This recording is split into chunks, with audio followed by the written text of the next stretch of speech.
Selamat berjumpa kembali di channel YouTube Ruang Demokrasi. Kali ini kita akan membahas sebuah tema yang berjudul media sosial. Nah, di sini kita nanti akan mengupas tentang media sosial itu sendiri dengan segala polemiknya. Kita tentu tidak ragu lagi bahwa internet telah menjanjikan berbagai hal kepada kita, memberikan akses yang begitu luas kepada seluruh manusia yang menggunakannya. Ya, kelebihan internet tersebut memang terpatri dalam kesadaran atau alam bawah sadar kolektif kita semua, namun kita perlu waspada akan kekurangannya sebagai penyeimbang. Salah satu aspek internet yang ingin kita lihat sekarang adalah media sosial. Media sosial memang menghadirkan dunia baru yang disebut dunia penampakan. Di masa lalu, kritik gencar sekali dilakukan terhadap kapitalisme yang mengubah penekanan manusia pada makna menjadi penekanan pada kapital, dari berada menjadi berpunya, dari pencarian nilai menjadi pencarian modal. Namun, dengan penemuan internet dengan media sosialnya, terdapat nilai baru, yaitu nilai penampakan, membuat diri eksis, membuat diri tampak. Terdapat kecenderungan untuk selalu muncul atau membuat status atau video tentang makanan, minuman, perjalanan, tentang sandal, tentang terantu, tentang kuku, pita rambut, pertengkaran, dan lain sebagainya. Apakah hal tersebut sungguh penting atau tidak penting, baik atau tidak baik, berguna atau tidak berguna, pantas atau tidak pantas, tidak pernah menjadi soal.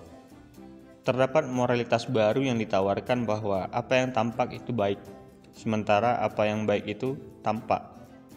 Di sini kita melihat kecenderungan untuk membuat diri bermakna digantikan oleh kecenderungan untuk membuat diri tampak, dilihat dan ditonton. Makna bukan terletak pada baik atau buruk, pantas atau tidak pantas, perlu atau tidak perlu, melainkan apakah saya eksis, tampak, dilihat, ditonton dan dikomentari. Dengan ini, realitas penampakan atau dunia tontonan juga mengubah filsafat dan kebijaksanaan hidup. Di masa lalu, filsafat berarti mengkontemplasikan realitas. Dalam dunia penampakan, justru penampakan yang menentukan arah hidup. Kebijaksanaan hidup bukan lagi berarti mencari makna dalam keutamaan, namun tiap orang membentuk maknanya sendiri dalam penampakan dan tontonan. Seringkali hal-hal yang artifisial seperti ungkapan kemarahan atau pertengkaran pribadi diberitakan di internet, dan semuanya berlalu tanpa kritik berarti. Jika dalam dunia konkret atau masyarakat tradisional, makian seorang anak bisa mendatangkan teguran atau jeweran. Di internet, sering dibiarkan saja sebagai sebentuk ekspresi dari kebebasan. Apa yang bisa dibuat kemudian dianggap apa yang boleh dibuat.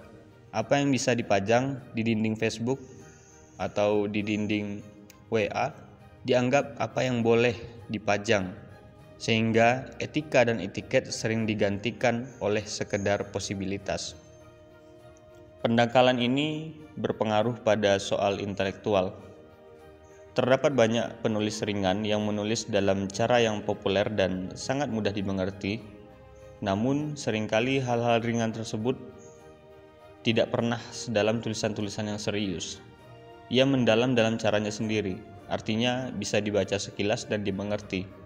Saat membaca tulisan ringan yang mudah mengerti di internet, kita tentu membaca sebuah tulisan cerdas. Namun tulisan dan bacaan di buku-buku yang serius bukan sekedar tulisan yang cerdas, namun terutama tulisan yang memaksa kita juga menjadi cerdas.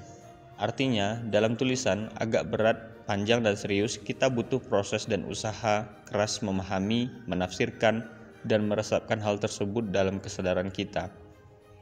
Ada banyak proses yang sulit dan sedikit kompleks yang membuat kita bukan hanya menikmati ide cerdas yang ringan dan menarik, namun memaksa kita berpikir lebih serius, keras, sabar, dan seimbang.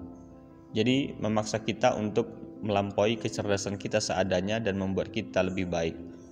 Hal serius dalam buku yang penting tersebut justru tidak populer jika dipajangkan secara publik di dinding status Facebook.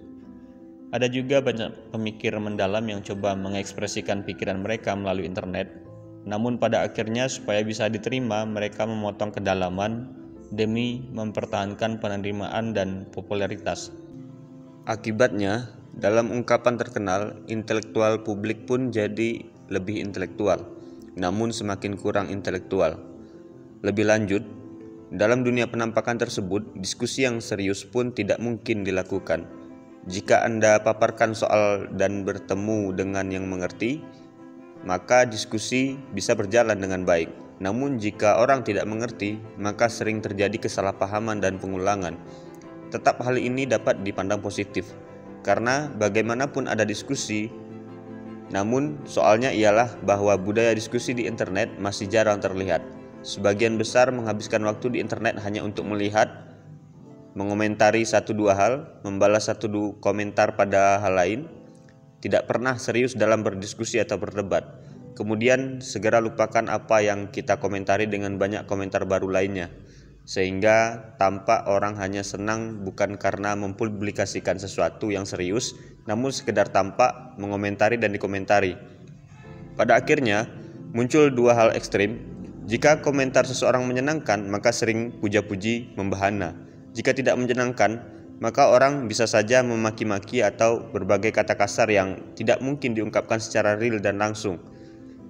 Aktivitas diskusi atau argumentasi menghilang, digantikan dengan aktivitas basa-basi atau menyerang pribadi. Betapa banyaknya waktu terbuang untuk hal-hal yang lekas kita lupakan lagi. We call the breed for Ryan, kata filsuf eksistensialis Jean-Paul Sartre, yang artinya sedemikian banyak huru-hara, sia-sia. Tentu tidak ada seorang pun yang ingin menganjurkan bahwa orang kembali ke zaman di mana internet belum ditemukan.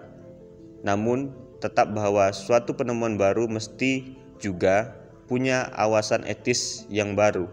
Kita bebas gunakan media sosial, namun apakah kita bertanggung jawab atas kebebasan kita? Lalu, apa kriteria tanggung jawab tersebut? Pada hemat saya, kriterianya adalah makna. Orang sesekali memposting pertemuan yang bermakna atau kenangan yang bermakna, yang jadi sumber kegembiraan pribadi atau orang lain juga. Orang juga bisa mengekspresikan berbagai soal eksistensial seperti duka atas kematian atau syukur atas keberhasilan yang penting dengan tujuan supaya didoakan. Orang sering lupa tentang hari ulang tahun orang-orang terdekat, namun media sosial bisa mengingatkannya, dan ia pun bisa mendoakan mereka pada waktunya. Orang juga bisa mengekspresikan pikiran dan pandangannya yang dirasa penting dan menarik, karena hal tersebut berkaitan dengan pembentukan dan penyebaran makna atau keutamaan. Namun kita tahu bahwa tidak selamanya tindakan manusia membawa pada makna. Apa maknanya seorang biarawan, misalnya ia bermain TikTok, atau makna seorang tokoh menunjukkan video tentang hampir semua aktivitasnya sehari-hari? Apa maknanya semua kemarahan dan pertengkaran dipajang di dinding media sosial dan seterusnya? Teknologi selalu membawa kemudahan dan kesenangan baru, namun tanpa saringan makna, kita akan mudah terjebak dalam olokan Sartre, yaitu become the breed for Ryan.